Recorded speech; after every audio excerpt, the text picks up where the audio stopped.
mahasiswa KKN kemarin yang dari Yogyakarta yang melakukan pengkajian. Kemudian saya kan menemukan masalah tentang hipertensi. Nah, di sini saya akan memberikan sedikit informasi mengenai hipertensi, begitu ya Ibu. Bisa sambil dibaca ya Ibu ya. Nah, untuk hipertensi sendiri itu adalah tekanan darah tinggi ketika darah berada pada tekanan 140/90 itu dikatakan darah tinggi. Ibu. Kemudian untuk tanda gejalanya ada di halaman. Nah, untuk tanda dan gejalanya itu ada sering sakit kepala.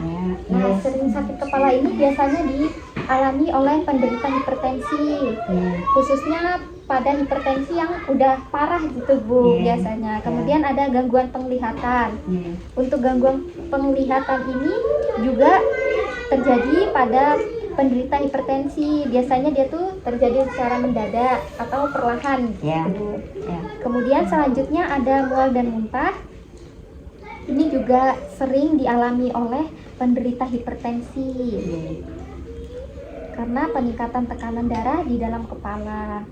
Kemudian ada nyeri dada. Nyeri dada juga sering dirasakan oleh penderita hipertensi ya Ibu, karena penyumbatan pembuluh darah dan juga terjadi pada organ jantung. Kemudian selanjutnya ada mual dan muntah.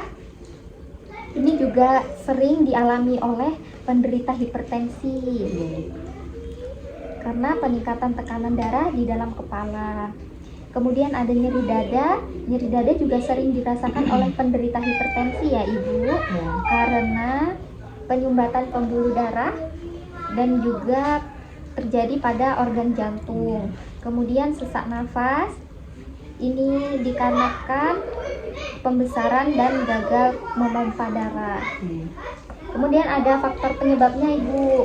Untuk faktor penyebabnya ada stres, kegemukan, merokok, mengonsumsi garam berlebih. Jadi sebenarnya boleh mengonsumsi garam, tapi dalam batas yang normal gitu Ibu, nggak boleh yang terlalu banyak gitu. Kemudian kurang berolahraga, kopi dan tembakau, bisa dari obat-obatan dan juga keturunan, karena hipertensi atau darah tinggi ini juga termasuk penyakit keturunan gitu Ibu. Ini untuk baliknya Ibu, ada di baliknya sih. Nah, kemudian untuk diet hipertensi itu ada beberapa makanan yang boleh dikonsumsi oleh penderita hipertensi atau darah tinggi ya Ibu. Yang pertama ini ada sumber kalori, contohnya beras, mie, talas, ubi gitu Ibu. Kemudian ada sumber protein hewani, biasanya telur, daging, ikan gitu. Daging kan katanya ada yang bilang daging bikin darah tinggi, itu sebenarnya boleh dikonsumsi oleh penderita darah tinggi, tapi batas jumlahnya yang normal gitu Ibu, nggak boleh terlalu berlebihan. Kemudian ada sumber protein nabati dari kacang-kacangan, tempe, tahu itu boleh, toge itu juga boleh. Kemudian ada dari sumber lemak, kan masak santan kayak itu boleh juga, sebenarnya boleh. Kemudian dari sayur-sayuran itu seperti bayam, kangkung, buncis, kacang panjang itu boleh juga dikonsumsi oleh penderita darah tinggi. Kalau untuk buah-buahan itu boleh, jadi semua buah boleh dikonsumsi, nggak ada terkecualian. Iya, kalau untuk buah boleh semua. Kemudian untuk bumbu-bumbu dapur juga diperbolehkan. Dan juga untuk minum teh ataupun coklat itu boleh, tapi yang encer gitu Ibu. Coklat puluh saya mah nggak senang coklat. Iya, kemudian ada untuk Mama senang coklat. oh iya. Kemudian ada makanan yang tidak boleh dikonsumsi. Ini makanan tinggi garam, kan Ibu. Contohnya itu tadi ikan asin, sarden, ikan teri, telur asin. Telur asin paling sebulan sekali boleh nggak? Boleh, kan nggak sering gitu ya Ibu. Kalau ada yang ngasih. Iya. Orang. Ya itu boleh. Kemudian makanan yang mengandung kolesterol tinggi nggak boleh. Gorengan, tapi itu gorengan yang beli di luar gitu Ibu. Kan kadang tuh minyaknya itu berapa kali pakai. Nah, itu tuh nggak boleh karena kolesterol.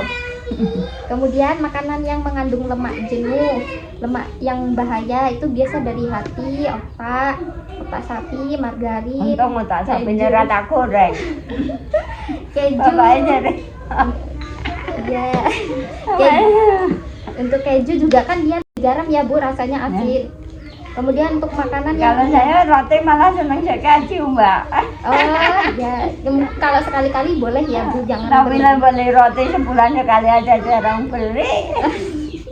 Iya, Nah, buat kemudian beli roti mahal-mahal juga sayang duitnya. iya. Kalau Kemudian lagi pas ada hajatan ya dikasih. kemudian makanan yang mengandung Kalau gas. masih dulu kerja sendiri ya. Iya. Untuk makanan yang mengandung gas ya Bu, nggak boleh Ya. juga. Contohnya kol, loba, sawi, nangka juga biasanya kan tinggi gas itu apa bahasa Jawa sayur tewel. Nah, kemudian ini ada sebelahnya untuk obat tradisional ya ini. Oh iya.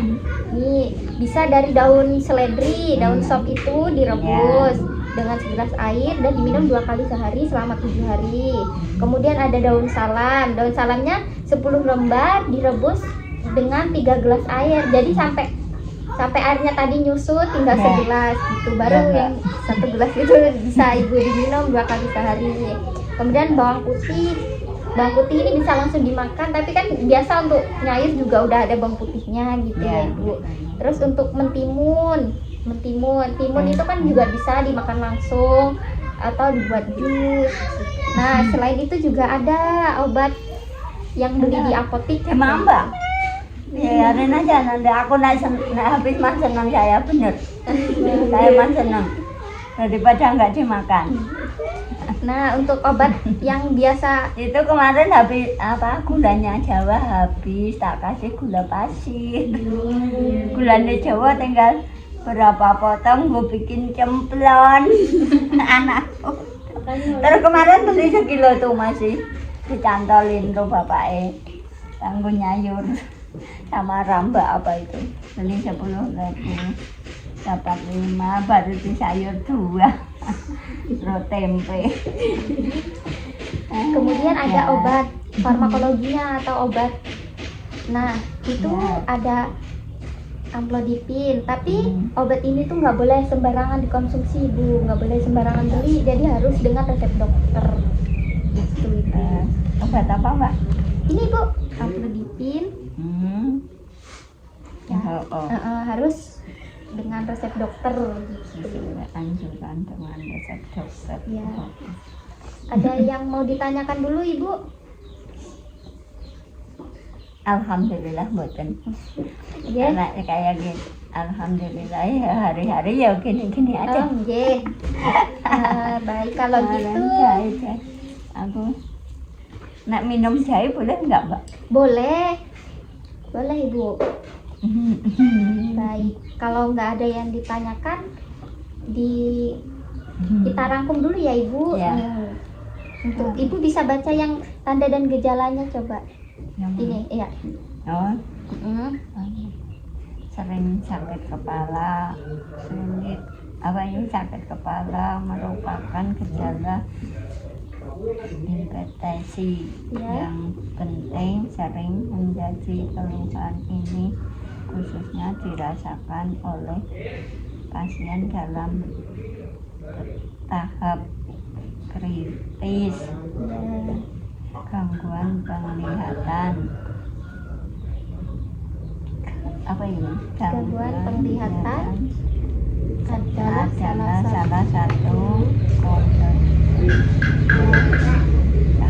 dari tekanan darah tinggi tentang hipertensi yang satu didapat menjadi secara mendadak atau perlahan, mual dan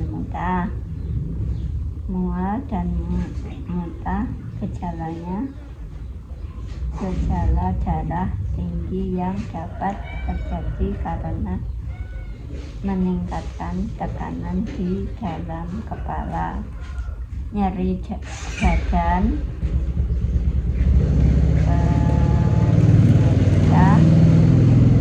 tensi dapat keluhan nyeri dada. Kondisi ini terjadi akibat penyumbatan pembuluh darah pada organ jantung, sesak napas. Keadaan ini terjadi ketika jantung mengalami pembengkakan dan gejala Memompa darah. mengumpat darah. Ya, ya jadi Ibu udah paham ya dengan apa yang saya Insya Allah. jelaskan. Insya Allah. Baik, jadi terima kasih ya Ibu. Ya. Mohon maaf Ya, mengganggu udah, waktunya. Semoga betul. sehat selalu. Amin. Aduh.